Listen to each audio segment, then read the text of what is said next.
Fala aí pessoal, tudo bem? Iniciando mais uma análise, a gente vai falar um pouco sobre o TRXF, que é um dos fundos que solta o relatório mais no começo do mês, né, referente ao mês anterior. Isso é muito bom, né? Eu até falo bastante isso na Quineia. Peraí que eu tô arrumando o microfone aqui. Falo bastante sobre isso da Quineia, né, que solta os relatórios antes. Mas assim, pessoal, eu recebi algumas críticas e alguns comentários do vídeo passado do TRXF, onde eu falo, inclusive eu coloco até na thumb, perguntando da gestão, cadê a alavancagem, a soma da alavancagem no total da dívida do TRXF, a dívida do TRXB. E isso continua sem aparecer. E eu recebi algumas críticas de pessoas que falam, não, ele investe por meio de cotas, ele não é dono dos imóveis. Pessoal, ele é dono de 100% das cotas do TRXB. O TRXB foi constituído, até expliquei no vídeo passado sobre isso, ele foi constituído para comprar imóveis do Açaí, se eu não me engano, e do Grupo Pão de Açúcar, mas está sob o controle do TRXF. Então, pessoal, isso é muito claro, tem que estar muito claro para vocês. A dívida de um fundo imobiliário onde você tem o controle total, praticamente total, ela é dívida sua. Então isso não está embutido no alavancagem do TRXF. E aí muitas pessoas me criticaram, porque assim, pessoal, a gente tem visto atualmente no mercado. Antes de começar, eu quero só dar esse disclaimer aqui, que existe, até em fundo imobiliário é polarizado. Existem pessoas que gostam do TRXF, tem pessoas que não gostam do TRXF, mas o que eu quero trazer aqui para vocês é uma análise imparcial, porque é o seguinte, como eu sempre falo, inclusive falo para os meus alunos, desculpa pessoal, falo para os meus alunos, falo para quem me segue no Instagram, no grupo do WhatsApp, amor eu tenho pela minha filha e pela minha esposa, dinheiro eu quero ganhar. Quero ganhar dinheiro, então eu não tenho amor por fundo imobiliário. Então isso já começa nessa análise. O que eu quero trazer para vocês aqui é imparcial. E não tenho rabo preso com ninguém.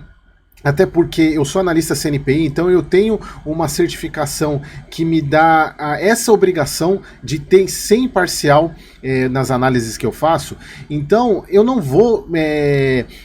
assim, eu sei que tem bastante cotista do TRXF aqui, é um bom fundo, diga-se passagem, é um bom fundo, ele tem uma estratégia muito interessante de renda urbana, porém a questão da alavancagem dele, ela é muito problemática, porque a gente tem que torcer, quando a gente fala em dívida, a gente tem que torcer para tudo dar certo, e hoje mais de 50% do patrimônio do fundo é alavancagem, e isso não é mostrado, é mostrado com o fato de, acho que é 30%, a gente vai ver isso, está com 39% no relatório, mas passou de 50% porque o relatório não inclui a alavancagem do TRXB. Ele fez alguns movimentos de venda, alguns movimentos de compra, que foram interessantes, até assim, a gente vai ver que na hora que a gente for analisar de fato o resultado disso, ao meu ver, não foi tão bom assim, mas deixa para o relatório. Mas falando nele, vamos para o relatório gerencial. Então, só para deixar claro, pessoal, que eu não quero aqui gerar polêmica, o meu objetivo não é esse, é trazer análise para vocês e vocês tomarem suas próprias decisões.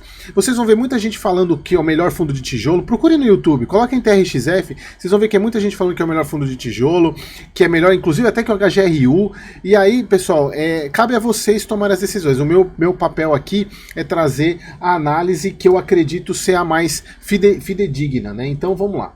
Então agora, e diga-se de passagem, é um bom fundo, tá? Eu não estou falando que ele não é um mau fundo não, mas ele está com essa questão. Então vamos lá, agora é o relatório de fevereiro, isso que eu parabenizo a gestão por soltar tão rápido o relatório, a ponto de me dar oportunidade de falar sobre ele. Valor patrimonial de 1,60 e 0,6 bi. Deixa eu só ver se ele já incorporou, ainda não, acho que eu acredito, não, a mesma coisa de patrimônio, tem só a questão de atualização aqui. Valor de mercado 1,7, então ele está com um ágio interessante, até inclusive aumentou o ágio em relação ao mês passado, provavelmente por causa desses movimentos que o fundo fez. Isso é muito importante, vacância física e vacância financeira zerada, isso é muito legal. Então vamos lá, aqui que tá a gente começa a fazer as análises, eu vou fazer parte por parte, tá? Primeiro eu vou falar das compras e depois falar das vendas. Então, a gente vai detalhar isso mais para frente. O fundo, através dele e do TRXB, e aqui é importante, pessoal, vocês têm que sempre ver TRXB como TRXF. É só uma maneira que o fundo teve de comprar novos imóveis, mas entendam sempre TRXB como TRXF, tá? Porque é 100% das cotas, é 96% das cotas do TRXB é TRXF. Então, eles venderam 8 imóveis do Assaí, por 603, na verdade não venderam ainda, estão no movimento de venda. E aqui o valor das compras, né, que ainda está em entendimento, que é de 181 milhões, que são lojas da Decathlon, né? Então esse valor foi por 181 milhões. Inclusive, aqui a gente vai falar um pouco que são 2 imóveis que o LZR estava comprando, que a gente até falou no último vídeo deles, do ano mês passado, que foram imóveis que o fundo desistiu da compra, que as negociações foram encerradas, e está aqui a explicação porque elas foram encerradas, e a gente já vai falar um pouco sobre isso. Bom, então ele pagou 90 centavos de dívida, 9,47 de dividend yield, um dividend yield até que, na minha visão, não precifica o que essa alavancagem do fundo. E lembrando, pessoal, isso eu sempre falo para vocês, e trouxe inclusive no vídeo, agora eu não lembro qual foi, que você, do Galg Gary 11, que você falar que o dividend yield é alto, sem levar a consideração de alavancagem, você meio que está se enganando, porque se o fundo está com uma alavancagem alta, aquele dividend yield está inflado, porque em algum momento ele vai ter que pagar aquilo, e ele pagando aquilo, o efeito sai do caixa, o dinheiro sai do caixa para pagar. Então tomem muito cuidado em avaliar somente esse tipo de informação aqui, dividend yield, né, de 9,47, leve em consideração a alavancagem, porque um fundo muito alavancado mostra isso aqui como sendo um resultado inflado, tá? Então é sempre bom a gente ter isso em atenção. Mas vamos lá. Aqui a parte de mercado, aqui é interessante porque esse aqui é novo pra gente, né? Que o IFIX ele fechou em máxima histórica de novo em fevereiro, por isso que eu falo mês após mês, agora de 24, que vai ser o ano de fundo imobiliário. A gente tá vendo que o IFIX já iniciou alto, aumentou em 0,79%, então mostrando que você precisa aprender a investir em fundo imobiliário agora. Então se você quer aprender a investir, tá acabando as inscrições, hein, pessoal? Encerra agora no domingo as inscrições para a minha terceira turma da mentoria. Você vai aprender a calcular preço e tudo mais.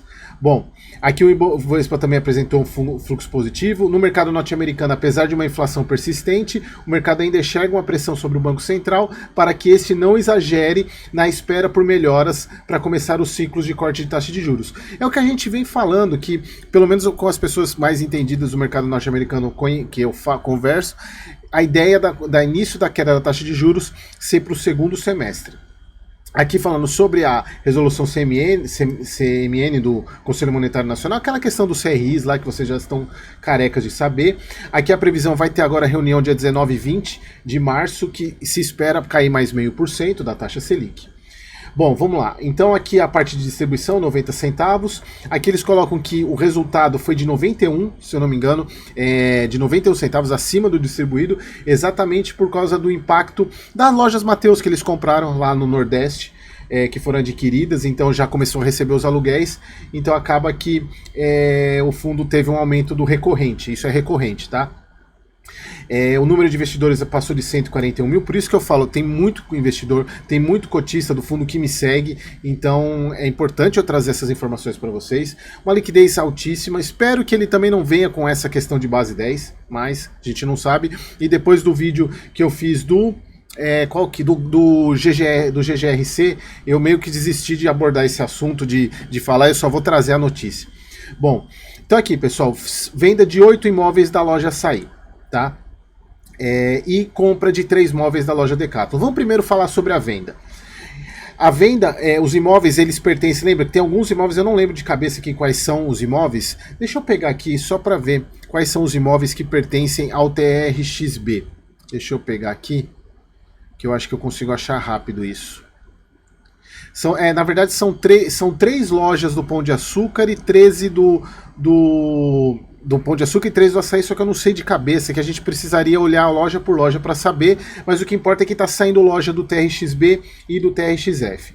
E compra de 3 lojas da Decathlon, tá? Então vamos primeiro falar sobre a venda. Primeiro ponto, esses imóveis, os imóveis, a venda vai chegar nesse valor aqui de 613 milhões, aproximadamente 4, aí eles dividiram em parcelas, né? 495 milhões tendo superado todas as condições, o fundo vai receber os dois. Quando eu falo os fundos, entenda até a TRXF, tá? Vai receber 177 milhões, sendo que o restante é para pagar o CRI, é para pagar a alavancagem do fundo. Isso é muito bom. Isso é muito bom porque tudo que eu vou trazer da alavancagem hoje não está considerando isso, porque isso não foi fechado. Então, quem sabe no próximo mês a gente vai ver boas notícias para o TRXF na questão de alavancagem, tá? Embora vocês vão ver que o tamanho da alavancagem, isso aqui vai fazer pouco efeito. E olha que são 317 milhões. Bom, a segunda parcela, que é 6 meses após a primeira, 59. A terceira, 29 milhões, e a quarta, 29 milhões e 600, todas corrigidas pelo IPCA, sempre 6 meses após o recebimento. Então a gente está falando aqui de essa daqui à vista, que 6 meses, 1 ano e meio. Então a gente está falando até metade do ano de 2025 recebendo esses valores. Eu vou pular a venda aqui, a gente só vai falar da parte da compra. Então, falando sobre esse lucro de 109 milhões, 7,12 por cota. E isso não é agora, tá, pessoal? Lembra que eles fizeram esse fluxo de pagamento. 6 meses, recebem agora, 6 meses, 6 meses, 6 meses. Então, essa distribuição vai vir ao longo do semestre. Só que tem um ponto que me chamou a atenção para o lado negativo, que é o seguinte, que eles colocam que com esse resultado bastante expressivo, a gestão espera linearizar os pagamentos nos próximos 18 meses. Lembra, de 6 e 6, né, para 18 meses. E se caso a venda seja concluída dentro do prazo estimado, o guidance de distribuição de dividendos recorrentes, porque aí de fato eles vão considerar isso como recorrente, porque vão ser 18 meses recebendo isso, então eles, embora não seja na teoria recorrente, mas eles vão considerar recorrente. Não vai aumentar em nada a distribuição. Então, o que eu levo à conclusão? Que essa tira aqui é pequena, porque ela está incluindo a inflação nela. Então essa tira aqui não foi boa. A venda não foi boa, se a gente for pensar. Então, obviamente, vai gerar um lucro, mas por que não está aumentando o guidance de distribuição? Então, ao meu ver, a venda não foi tão boa quanto as pessoas estão imaginando, até que justificou essa alta aí nos últimos dias. Posso estar enganado, pessoal, essa é a minha opinião. E eu queria que vocês se inscrevessem aqui, tá? E aqui eles falam que aqui, na minha visão, é a grande notícia dessa venda, é a diminuição da alavancagem, de 330 milhões do TRXB, e aqui eles falam da alavancagem do 330 milhões do TRXF e 62 milhões do TRXB. Por que eles não incluem ela lá, na hora de falar da alavancagem? Então isso é um ponto que eles comentam aqui. Quem está lendo a primeira vez vai olhar, poxa, o TRXB tem alavancagem? Eu não sabia. Então esse é um ponto importante para vocês atentarem. Vejam, então vai diminuir. Para mim esse foi o ponto positivo, tá, pessoal? Aqui mostrando, aqui falando que a alavancagem hoje é 37, não é, caindo para 25. Vejam, não aumenta muito o guidance, eles estão batendo no 0,90, né, de pagamento. Obviamente, se a gente considerar a banda inferior para a banda superior, legal, já está aumentando quase 10% o valor de pagamento. Mas não é o que está acontecendo na realidade. Então a gente tem que tomar muito cuidado com o viés de framing, que eu sempre trago para vocês, que é o que ele quer mostrar de melhor, e a gente tem que ter questão para poder avaliar de uma maneira adequada. Agora vamos falar sobre as vendas, pessoal. Depois eu vou falar sobre a alavancagem, que é logo em seguida disso. Bom, o fundo, ele fez... cadê? Aqui, ó.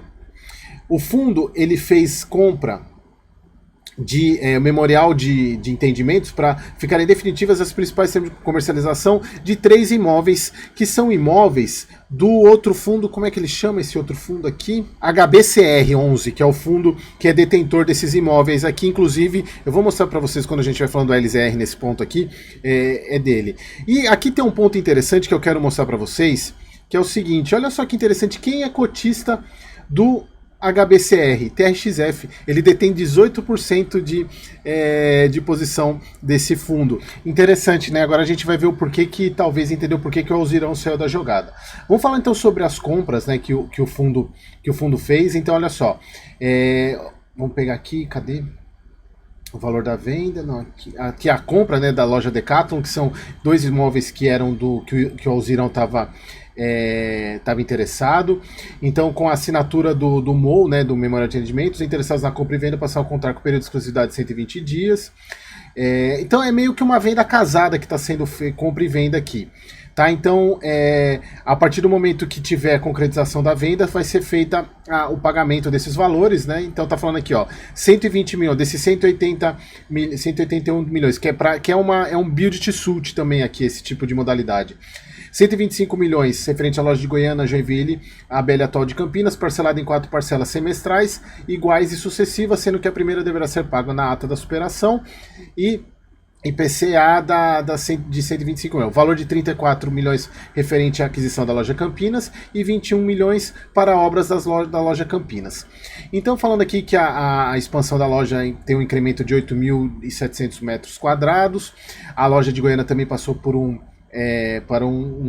lucro parecido. Então, se a gente tiver toda essa expectativa aqui de execução, vão ter um lucro que eu falei para vocês, né, desse 7,2, não vai aumentar.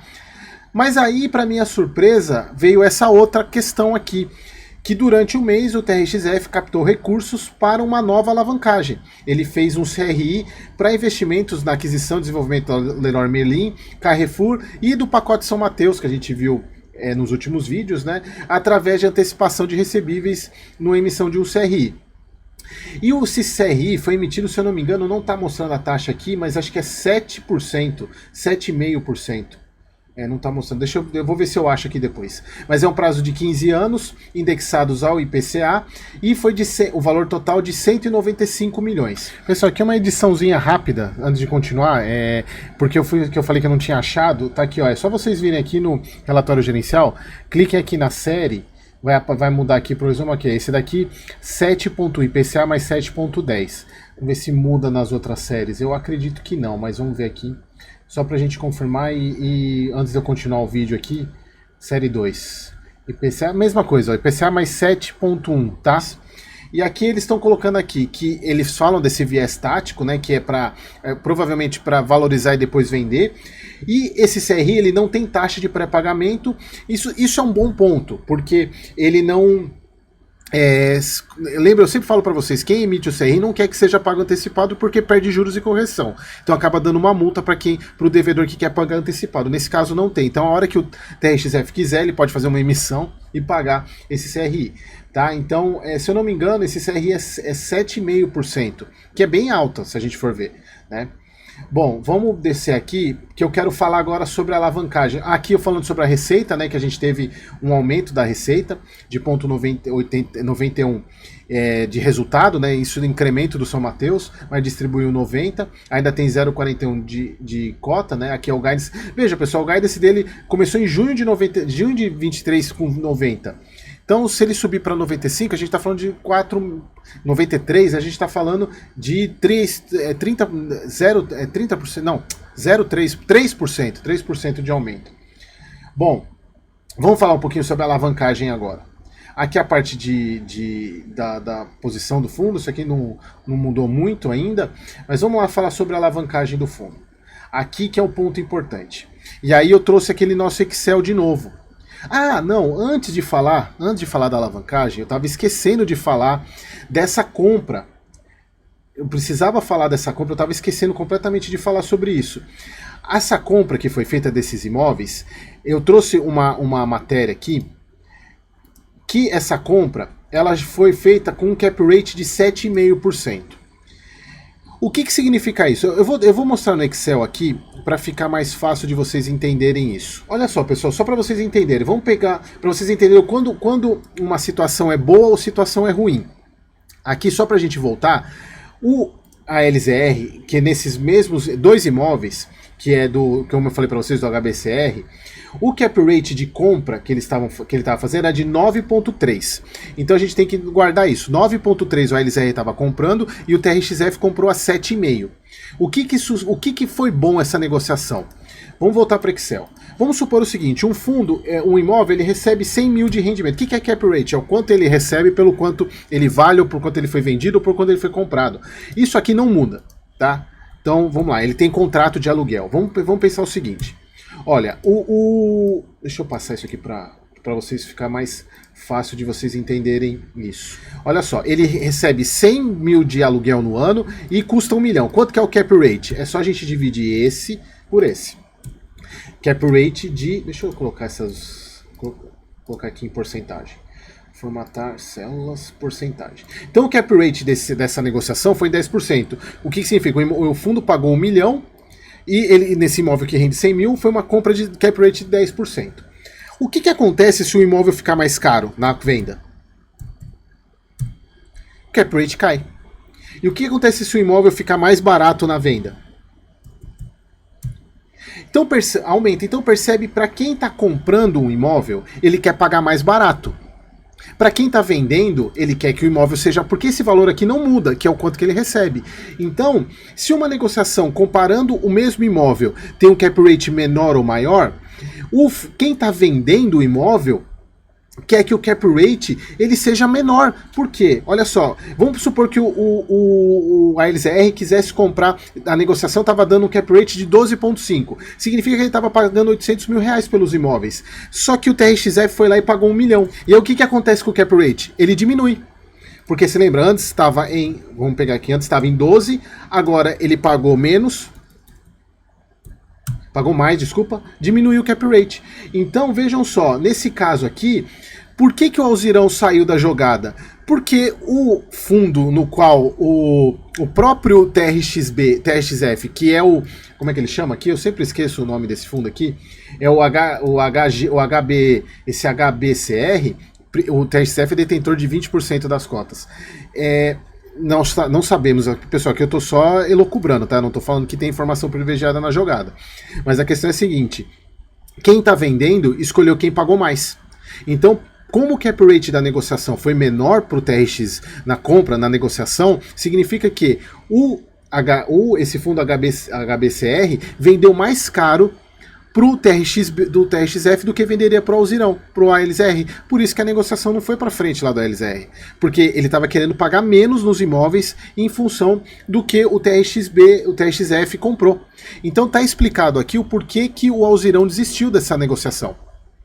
Tá, então eu só estava esquecendo de falar sobre isso. Agora vamos para a gente fechar o nosso vídeo aqui, vamos falar sobre a alavancagem. Pessoal, quem assistiu o meu vídeo passado, lembra que eu fiz uma planilha fazendo a simulação da dívida da alavancagem do total do TRXF, considerando o TRXB. Então olha só, veja que aqui no mês passado, se eu não me engano, estava 700 milhões. Estava 700 milhões, foi para 895, que é aquele CRI que o TRXF fez. Vamos voltar lá para o Excel? E aí, pessoal, eu fiz o levantamento de novo. Eu até peguei o levantamento que eu tinha feito no mês passado, para mostrar que a alavancagem estava em 42%, até foi... Olha para quanto foi a alavancagem, 50%. Por quê? Pessoal, eu não vou explicar de novo onde que eu peguei os dados. Se vocês quiserem ver, eu vou até deixar o link do vídeo aqui na descrição, para vocês entenderem onde que eu peguei cada um desses dados. Primeiro, o que que eu faço? Eu vejo a porcentagem de participação do TRXF que o TRXB tem, do TRXB tem em cima do TRXF. Contrário, a participação que o TRXF tem sobre o TRXB dá 96%, porque ele tem essa quantidade de cotas, o TRXB tem essa quantidade de cotas e o TRXF tem essas cotas, que dá 96% de participação. Pegando o valor de mercado do TRXB no TRXF é 423 milhões. Bom, eu vou lá no trimestral, ou no mensal, na verdade no mensal do TRXB, pego o valor do ativo. O que é esse valor do ativo? Eu pego o valor dos imóveis mais o que ele tem em caixa. Então dá 861 milhões. Pego o valor do ativo que está informando aqui no relatório, como vocês podem ver, o valor do ativo do TRXF dos 2 bi e 300. Eu preciso descontar o valor de mercado, e isso que talvez uma pessoa que fez uma pergunta no vídeo passado não entendeu. Eu tenho que descontar esse valor do valor do ativo, porque esses 423 milhões está aqui dentro, porque ele é 100% dono, então eu preciso tirar esse valor. Então eu desconto esse valor aqui. Então o total do ativo somado TRXB com TRXF dá 2 bi e 800. Vou lá no informe mensal do TRXB e pego qual é a dívida que o fundo tem. Não é todo passivo, porque o passivo inclui rendimento, porque o de rendimento é distribuído. Então eu pego outras obrigações a pagar, mais o dívida de securitização, dá 518 milhões. Somado ao novo passivo do TRXB, esses 895 milhões, a gente está falando de um passivo de 1,4 bi, que dá 50%. Então aumentou em 10% a alavancagem. E não é somente esses 37%, aqui a gente está falando de 50%. E aí, vocês lembram que eu falei, ele está com 1,4 bi. Se de fato ele pagar esses, tendo essa venda que eles fizeram, que essa venda, que eles se concretizar essa venda, e eles tiverem esse lucro aqui cadê o pagamento que eles colocam aqui? Cadê?